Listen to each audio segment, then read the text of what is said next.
वबरकातुहू। नहमदुहु व नुसल्ली अला रसूलिल करीम, अम्मा बाद, अऊज़ु बिल्लाहि मिनश शैतानिर रजीम, बिस्मिल्लाहिर रहमानिर रहीम।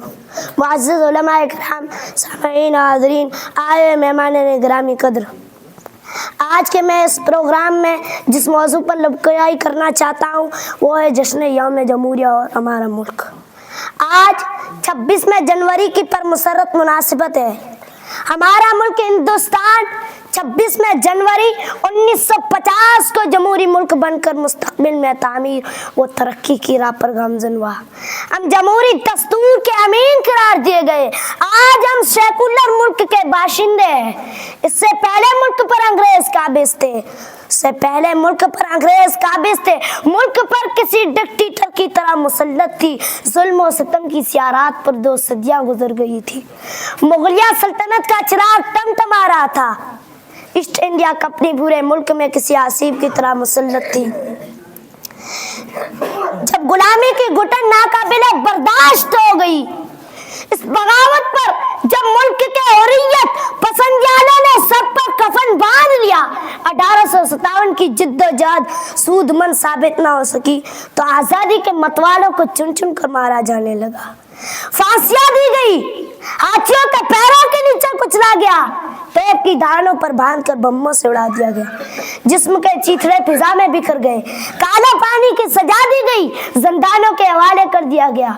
जुल्म बर्बरियत के नए नए रिकॉर्ड कायम किए गए, लेकिन जुल्म सिफाकी की हौलनाक कार्रवाइयां उस चिंगारी को सर्द ना कर सकी जो सीनों में जल रही थी। सिलसिला आगे बढ़ा। मुल्क के बेदार मग़ज़ दूर अंदेश रहनुमा मिले जिन्होंने आज़ादी की तहरीक को आगे बढ़ाया। सुपुर्दे जिंदान किए गए, उनसे कलम कागज छीन लिया तो जेल की दीवारों को कागज और अपने रगों के लहू को रोशनाई में तब्दील करते हुए कहा, मताए लो वो कलम छिन गई तो क्या गम है, मताए लो वो कलम छिन गई तो क्या गम है, खून दिल में डुबो लिए उंगलियां हमने। जुल्म सितम के सामने डटे रहे। आखिरकार 15 अगस्त 1947 को आजादी का ख्वाब शर्मिंदा ताबीर हुआ। अंग्रेज मुल्क छोड़कर चले गए। मुल्क में आजादी की नई सुबह तुलू हुई, मुसरत और शादमानी की हवाएं चल पड़ी। अब जरूरत थी दस्तूर की, निजाम की, कानून की। डॉक्टर भीमराव अंबेडकर ने अपने दोस्तों के साथ मिलकर मुल्क का दस्तूर तैयार किया, जिससे जमहूरियत या सेकुलरिज्म कहा गया है। उस मुल्क के मानने वालों को यकसा हुकूक हासिल थे, मजहबी आजाद थी, सहूलतें मरात थी, कसरत में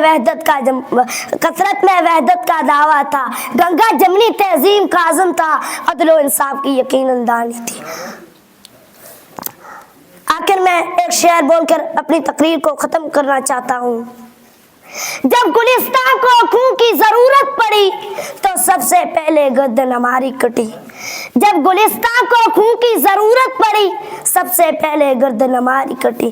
फिर कभी कहते हैं ये अहले चमन, ये चमन हमारा है तुम्हारा नहीं। अस्सलामु अलैकुम व रहमतुल्लाहि व बरकातुहू।